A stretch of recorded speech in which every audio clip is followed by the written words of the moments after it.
주머니에 현금 1억 6천만 원이 있다고 가정해 보겠습니다. 평생 직장 생활을 견디며 모은 퇴직금의 전부일 수도 있고 노후를 위해 남겨둔 마지막 보루일 수도 있습니다. 이 전 재산을 털어서 매년 매출 감소가 확정적이고 하루 12시간 고강도 노동을 해야 겨우 유지가 되며 미래에는 경쟁자가 무한대로 늘어날 사업권을 구매하시겠습니까?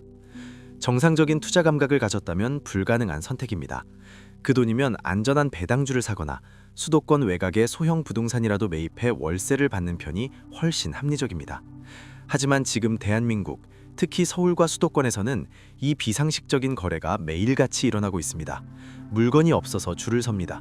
경쟁률은 10대 1을 넘어갑니다. 바로 개인 택시 면허 시장의 이야기입니다. 상당히 기이한 현상입니다. 뉴스를 보면 택시 산업 전체가 위기라고 아우성입니다.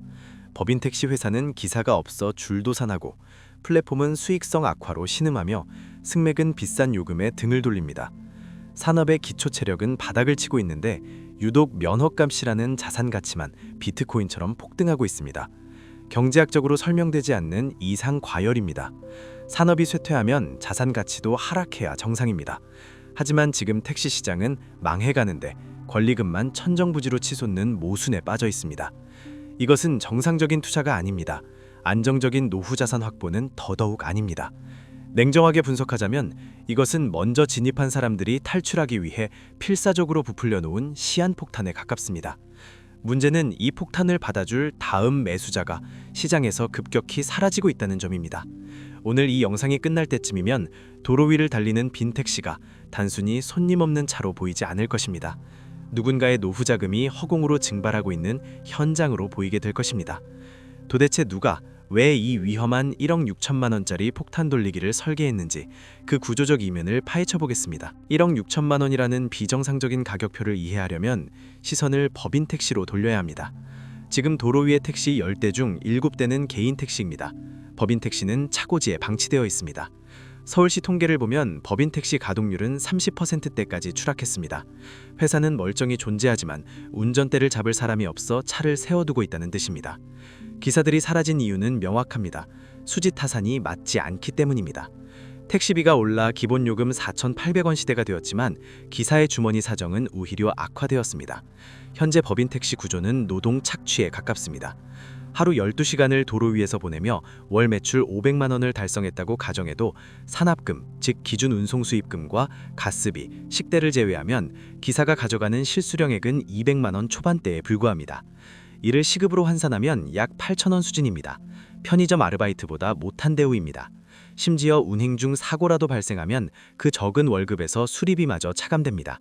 이 구조적 모순을 깨달은 기사들에게 남은 선택지는 단 하나입니다. 내 차를 가져야 한다. 내가 번 돈을 온전히 가져가는 개인 택시로 가야 한다. 지금 개인 택시 면허값이 폭등하는 근본적인 원인은 개인 택시의 사업성이 뛰어나서가 아닙니다.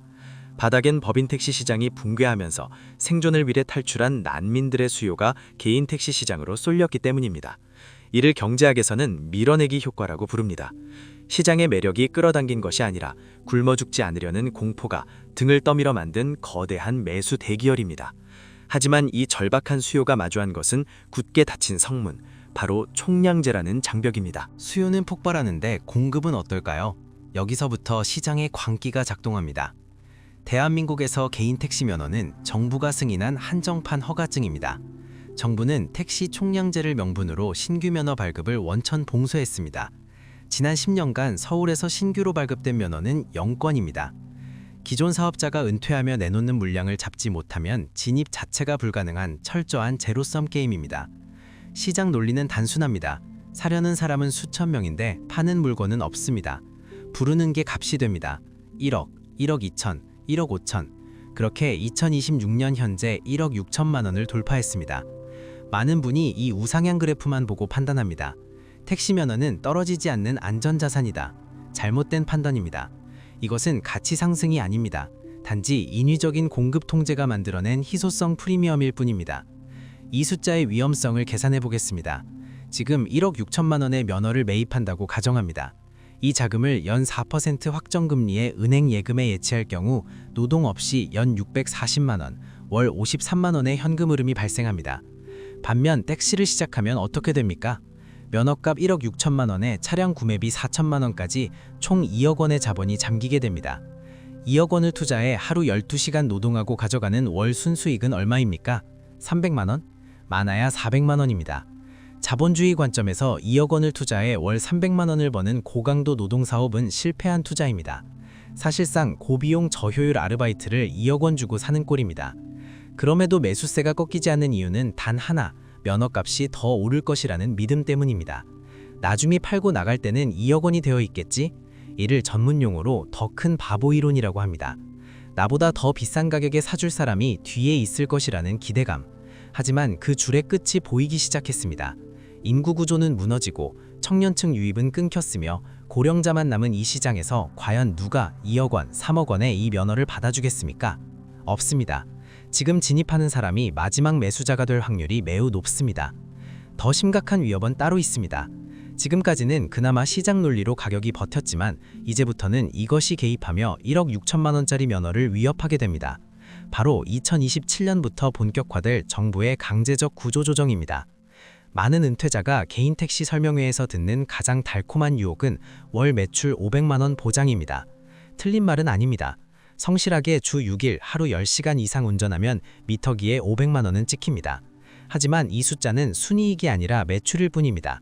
자영업의 기본인 비용 처리를 제대로 하지 않아 생기는 치명적인 착시입니다. 계산기를 다시 두드려 봅니다. 첫째, 차량 감가상각비입니다. 가장 많이 간과하는 비용입니다. 택시는 일반 승용차와 다릅니다. 1년에 5만에서 6만 킬로미터를 주행합니다. 4천만 원 주고 산 신형 그랜저, 5년만 굴리면 중고차 시장에서 가치는 사실상 0원에 수렴합니다. 폐차비 수준입니다. 즉 1년에 800만 원, 한 달에 약 37만 원씩 차를 갉아먹으며 달리는 셈입니다. 이 돈을 매달 적립해두지 않으면 5년 뒤 차 바꿀 때 또 빚을 내야 합니다. 둘째, 살인적인 보험료와 정비비입니다. 영업용 택시 보험료는 상상을 초월합니다. 사고 이력이 조금만 있어도 연 3,400만 원은 우습게 깨집니다. 여기에 타이어, 엔진오일, 브레이크 패드 등 소모품 교체 주기는 일반 차량의 5배 빠릅니다. 월 평균 50만 원은 고정비용으로 잡아야 합니다. 셋째, 연료비 및 식대입니다. LPG 가격이 올랐고 전기차 충전 요금도 인상되었습니다. 월 100만 원은 기본으로 나갑니다. 자, 500만 원 매출에서 비용 220만 원을 뺍니다. 남는 돈은 280만 원입니다. 여기서 끝이 아닙니다. 이 280만 원을 벌기 위해 투입한 내 노동의 가치와 투자금의 기회비용을 계산해야 합니다. 앞서 말했듯 2억 원을 은행에만 넣어도 월 53만 원이 나옵니다. 그럼 실질적으로 택시 운전이라는 고된 노동의 대가는 월 227만 원입니다. 주 6일 월 250시간 노동 기준으로 나누면 시급 9천 원입니다. 2026년 최저임금에도 못 미칩니다. 결국 개인 택시로 돈 좀 만진다는 말의 실체는 내 차의 수명을 갉아먹고 내 척추와 무릎 연골을 마모시켜 현금으로 바꾸는 행위에 불과합니다. 이것은 사업소득이 아닙니다. 자산의 현금화뿐입니다. 그런데 이 처참한 성적표마저도 위협받는 거대한 파도가 오고 있습니다. 바로 정책의 변화입니다. 많은 분이 택시업계의 미래 위협으로 자율주행이나 로봇택시를 꼽습니다. 하지만 기술은 시간이 걸립니다. 진짜 공포는 기술보다 훨씬 빠르고 훨씬 잔인한 법에서 옵니다. 최근 한국은행과 한국개발연구원이 잇따라 내놓은 보고서를 주목해야 합니다. 이 국책연구기관들이 가리키는 방향은 섬뜩할 정도로 일치합니다. 핵심 키워드는 딱 하나, 진입방평 철폐입니다. 보고서의 요지는 명확합니다. 택시 총량제 같은 과도한 진입 규제가 혁신을 막고 소비자 물가를 올린다. 따라서 규제를 풀어야 한다. 이게 무슨 뜻일까요? 정부가 쥐고 있는 공급 조절 레버리지를 당기겠다는 신호입니다. 지금 1억 6천만 원이라는 면허값은 정부가 신규 면허를 안 주겠다고 약속했기 때문에 유지되는 가격입니다. 만약 정부가 우버나 그랩 같은 플랫폼 운송 사업자에게 면허 없이도 영업할 수 있는 길을 지금보다 조금만 더 넓게 열어준다면 어떻게 될까요? 그 순간 면허의 희소성이 증발합니다. 1억 6천만 원짜리 권리금이 하루아침에 반토막이 날 수 있다는 이야기입니다. 설마 정부가 서민 생계가 달린 택시를 건드리겠어? 라고 반문할 수 있습니다. 과거 타다 사태 때는 그랬을지 모릅니다. 하지만 지금은 상황이 다릅니다. 고물가 시대의 택시비 인상은 국민적 저항에 부딪혔고 심야 승차난은 해결되지 않고 있습니다. 정부 입장에서 택시 공급 확대는 물가를 잡고 민심을 달랠 수 있는 가장 매력적인 카드입니다. 이미 국토교통부는 플랫폼 운송사업 기여금을 조절하며 간을 보고 있습니다. 2027년 새로운 정부 정책 기조가 발표되는 시점. 그때가 바로 이 거품이 터지는 운명의 날이 될 확률이 높습니다. 기술이 발전해서 망하는 게 아닙니다. 정책이 보호막을 걷어내는 순간 온실 속의 화초였던 면허값은 바깥 세상의 혹한을 견디지 못하고 얼어 죽게 됩니다. 이 시나리오가 망상 같습니까? 이미 10년 전 지구 반대편 세계 최고의 도시에서 이 지옥도가 펼쳐졌습니다. 바로 뉴욕입니다.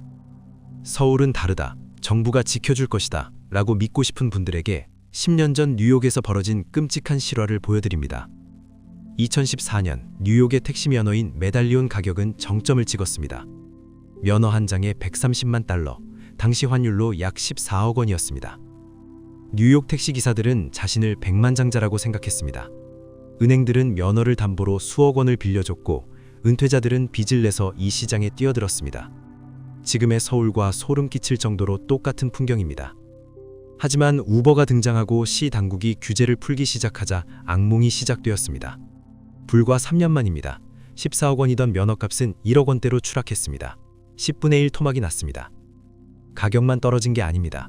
평생 모은 돈과 빚으로 면허를 산 기사들은 파산했습니다. 빚을 감당하지 못한 기사 9명이 스스로 목숨을 끊는 비극까지 벌어졌습니다.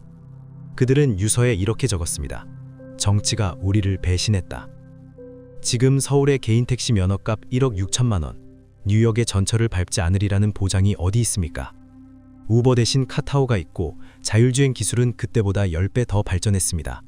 그리고 무엇보다 한국의 인구 구조는 뉴욕보다 훨씬 더 빠르게 늙어가고 있습니다.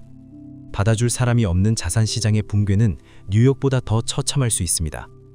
이것은 단순한 공포 조장이 아닙니다. 역사의 반복입니다. 긴 이야기를 정리하겠습니다. 지금 개인 택시 시장은 법인 택시 붕괴로 인한 일시적 수요 폭발과 정부의 인위적 공급 통제가 만나 만들어낸 거대한 버블 위에 서 있습니다. 그리고 그 버블의 바늘 끝에는 정책 변화와 인구 절벽이 기다리고 있습니다. 하지만 누군가에게는 이것이 생존이 달린 문제입니다. 마지막으로 지금 이 시장에 들어오려는 분, 그리고 이미 들어와 계신 분들을 위해 냉정한 행동 수칙 3가지를 제안합니다. 첫째, 진입 전 마지노선을 설정하십시오. 만약 지금 개인 택시를 반드시 해야 한다면 원금 회수 기간을 3년으로 잡으십시오. 3년 안에 면허값 1억 6천만 원을 순수익으로 뽑아낼 자신이 없다면 절대 진입하지 마십시오. 면허값 상승을 기대하고 투자하는 것은 자살 행위입니다. 오직 노동소득으로만 승부 볼 수 있을 때 들어가십시오. 둘째, 출구 전략을 미리 짜두십시오. 이미 면허를 가지고 계시다면 정부 정책을 매일 모니터링해야 합니다. 특히 플랫폼 운송사업 규제 완화 뉴스가 뜨면 그때가 바로 매도 타이밍입니다. 가격이 정점일 때 미련 없이 팔고 나오는 것, 그것이 진정한 투자자의 고수입니다. 조금만 덜을 외치다간 뉴욕의 기사들처럼 팔고 싶어도 팔 수 없는 상황에 갇히게 됩니다. 셋째, 현금 흐름에 속지 말고 순 자산을 보십시오. 매일 들어오는 현금에 취해 차가 썩어가고 몸이 망가지는 비용을 잊지 마십시오. 매달 감가상각비와 수리비를 별도 통장에 적립하십시오. 그 돈을 뺀 나머지가 진짜 당신의 수익입니다. 이 계산이 서지 않으면 당신은 사장님이 아니라 스스로를 착취하는 노동자일 뿐입니다. 마지막으로 한 말씀 드립니다. 1억 6천만 원, 그 돈은 당신의 과거이자 당신 가족의 미래입니다. 남들이 줄을 선다고 해서 불안해하지 마십시오. 진짜 기회는 남들이 다 떠나고 공포에 질려 있을 때 오거나 남들이 보지 못하는 다른 곳에 숨어 있습니다. 부디 폭탄 돌리기의 마지막 주자가 되지 마시길 간곡히 바랍니다.